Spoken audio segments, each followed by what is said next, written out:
all the gin joints in all the towns in all the world, she walks into mine. So in the spirit of Valentine's Day, I figured I would tell you what's supposed to be one of the most romantic stories of all time.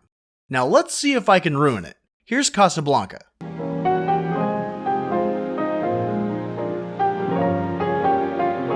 Well, you can tell me now, I'm reasonably sober.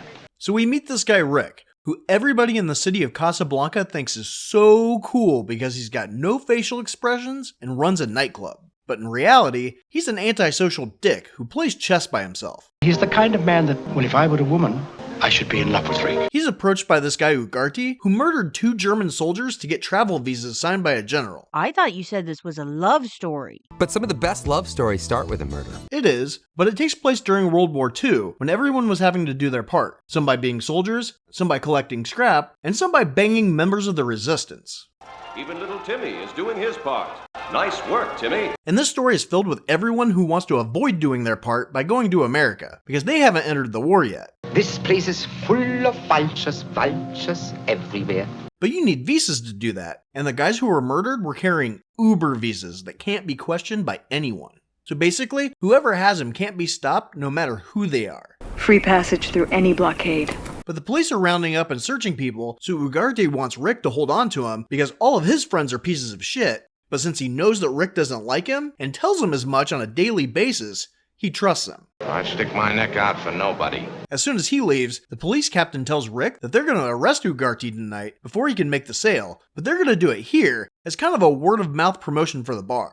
So since Ugarte doesn't have the papers on him, he takes off running and shoots at the cops. What right do I have to think? And instead of getting out of there, he begs Rick to hide him and is immediately arrested for charges that they actually have proof of now. And after the nightclub shooting, Rick says everything's fine and everybody goes back to having fun. In Casablanca, human life is cheap. He then meets Major Strasser, a major Nazi asshole who's in town to make sure that this dude Victor Laszlo doesn't get the Uber visas to America. See, Laszlo wrote about how the Nazis were a bunch of mass-murdering fuckheads, and they didn't like that, so they threw him in a concentration camp. But he escaped, and now they're trying to stop him from getting to America to write more bad things about him. So they're worried that he's going to let the Americans know that Nazis are giant pieces of shit? Yes, because it seems that only this man has the power to convince America that what the Nazis are doing is bad. We hear very little, and we understand even less. So basically, they're trying to get Taylor Swift to shut up about the election. Shut up, bitch. What are you doing after this? Going to a clan meeting? Hell yes. So Laszlo shows up, and the piano player Sam is like, ah, fuck. And when Captain Renault comes over, Ilsa, the woman Laszlo's with, asks who Sam is. And he's like, he's Rick's buddy from Paris. And when she asks who Rick is, Renault's like, let me tell you, if I was a woman, I would be all over that shit. You're not very subtle, but you are effective. I get the point. Then Major Strasser comes over to let Laszlo know that the Nazis have no plans on letting him escape again. But since they haven't invaded French Morocco yet, all they can do is set up a meeting for the morning.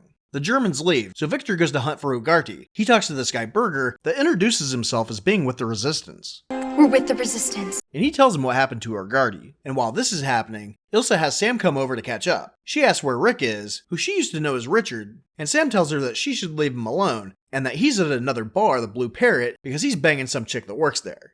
Oh, I've heard that rumor too. But then she has Sam play their song, and Rick barges in and is like, Sam, I told you to never play that fucking song. So Sam packs up his shit and fucks off, because he doesn't want to be anywhere near this mess. She was asking about you earlier, Rick, in a way that made me extremely jealous. But curfew is about to go into effect, so Victor and Ilsa leave, and once the bar's closed, Rick gets plastered and makes Sam play their song for him. Play it.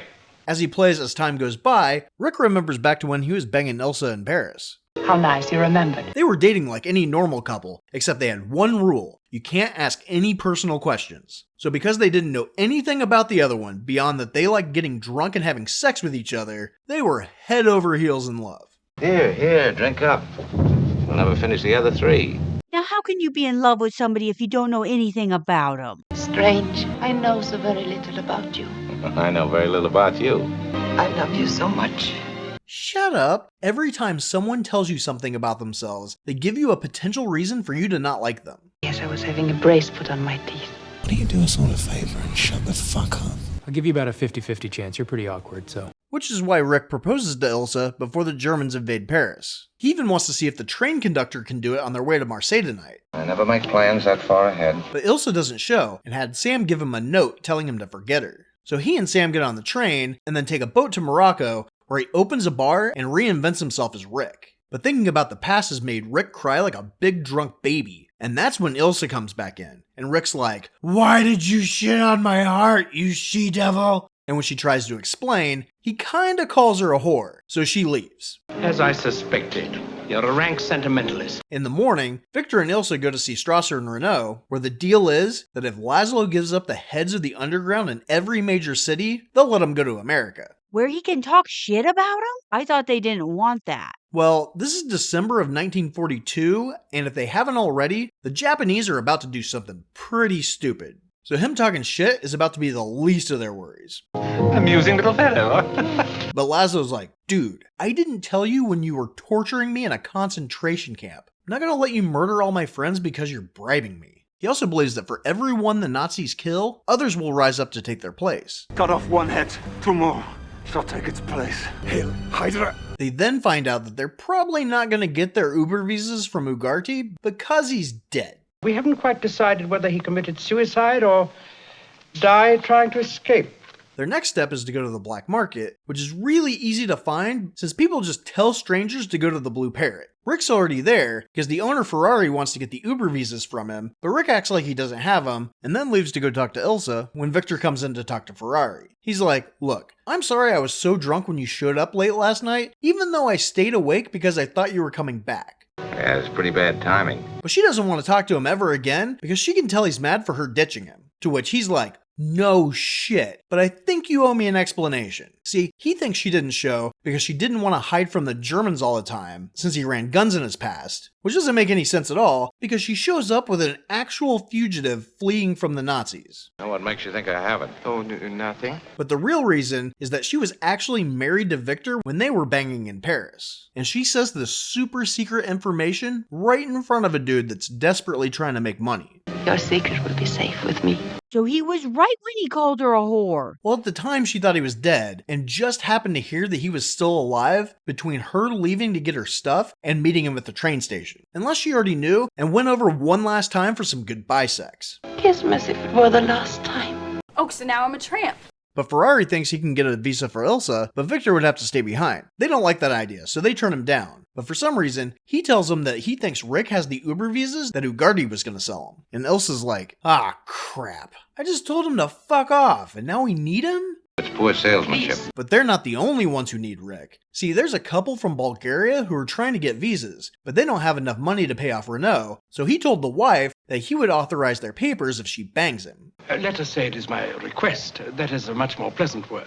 But she can't trust the corrupt official, so he sends her to Rick as a character witness. She wants to know that if she lets him do it, if he'll actually go through with signing the papers, to which Rick says yes. Perhaps tomorrow we'll be on the plane. But she's hesitant because she's not sure if her husband would ever forgive her if she did it. Well, maybe he's not quite as romantic as you are. But lucky for her, Rick knows firsthand what moral repercussions banging someone else's wife can bring. So he helps the husband win at roulette so she doesn't have to do it. Renault's mad that he doesn't get a banger, and he tells Rick that he better not pull that shit tomorrow when he's got a hotter girl coming. It's the romantic in me. Victor then approaches Rick about getting the Uber visas and how he needs to inspire the Americans to think that the Nazis are giant sacks of dog shit that need to be stopped. And Rick's like, nah. But that's interrupted by the Germans singing, and then Laszlo pissing him off by getting the French to sing with a band accompaniment. I don't like disturbances in my place. I either lay off politics or get out. Then Strasser throws a baby fit and has Renault shut down the bar. Everybody out at once. Strasser tells Ilsa that the only way for Victor to be safe is if he turns himself in, or else he might find himself in a concentration camp again. She tells Victor about this at the hotel room, but he's going to leave to go to a meeting of the freedom fighters. But before he goes, he tells her that Rick said he should ask her why he won't sell him the Uber visas, which ends up sounding more like him asking her if she was banging Rick while he was being tortured by Nazis. She tells him no, and then he leaves his hotel without looking if the guy that was following them has left yet. He cannot possibly escape.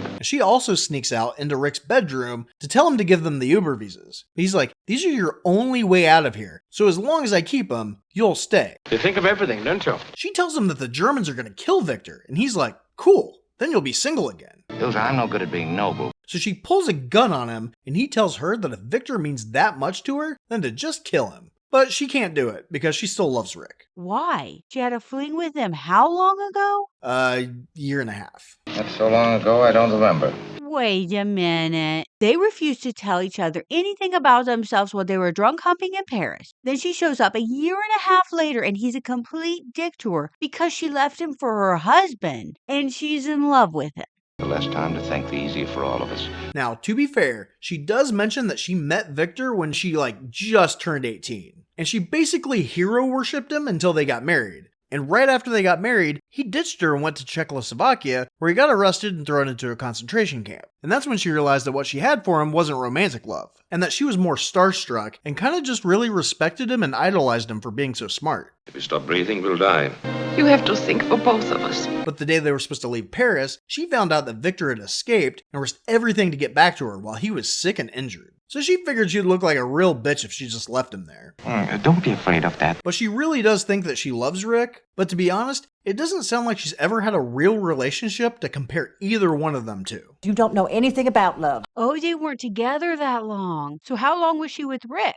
I didn't count the days. Well, I did. It's like a week. Well, that's not so bad. But she needs to make a choice. Listen to her heart and stay with Rick, or go with Laszlo, who won't leave without her. She can't decide, so she leaves the choice up to Rick. I'm a stupid woman. You're just a woman with a small brain. But before he can tell her what's up, one of the waiters, Carl, comes in with Victor, who are hiding from the cops after their meeting got busted. Laszlo tells him that he knows Rick loves his wife, and that he wants her to be safe, even if it means that Rick uses the Uber visas to run away with her. But this is interrupted by the cops bursting in and arresting Victor. Any violation of neutrality would reflect on Captain Renault. Rick makes a deal with Renault. Drop the charges on Victor, and he'll arrange it so he catches Laszlo buying the Uber visas from him later. This way, Victor ends up in a German prison, Renault looks good in front of the Germans, and Rick knows that Victor won't show up in America trying to get Ilsa back. Well, I was right. You are a sentimentalist. But when Renault tries to arrest Victor, Rick pulls a gun on him and tells him to call the airport to make sure that they don't run into trouble. But Renault pulled it sneaky and calls Major Strasser, who calls the police to meet him at the airport. If the Uber visas can't be questioned, then why would he need to call the airport? Cannot be rescinded.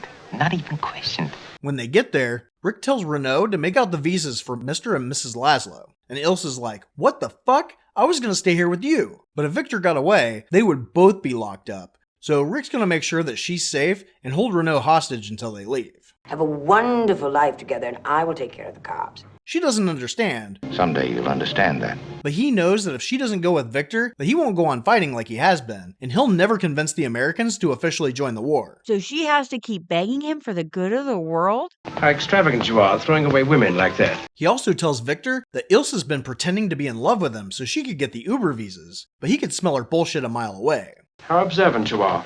So right as the plane's about to take off, Strasser shows up, and Rick shoots him when he tries to call the tower. But of course, he yells McClunky and pulls his gun first, because I guess being a Nazi fuckhead wasn't a big enough reason to shoot him. That wheezing bag of dick tips has it coming. He's pure evil. McClunky. But Rick shoots him, and he dies. Then the cops show up, and Renault acts like he didn't see anything, because he also thought that Strasser was a piece of shit. As a matter of fact, I don't like him either. So now, Rick has no girl and no bar, because he sold it to Ferrari since he was most likely going to jail. But he does have Renault, who wants to run away with him. Well, Captain Renault's getting broad-minded. Well, that sucks. Well, it sucks more if you know your history. Again, Rick said that it was December of 1942, which means that the Japanese already have or are just about to bomb Pearl Harbor, which means that America doesn't need Victor Laszlo to join the war. So Rick just let the love of his life get away with another man who probably would have been better served helping the underground freedom fighters either here or in Europe. We know that every French province in Africa is honeycombed with traitors, waiting for their leader. Round up the usual suspects. Remember, this gun is pointed right at your heart. That is my least vulnerable spot. It is very convenient. Won't you join us? You'll regret it. Maybe not today, maybe not tomorrow, but soon and for the rest of your life. I think perhaps you're right. I think this is the beginning of a beautiful friendship.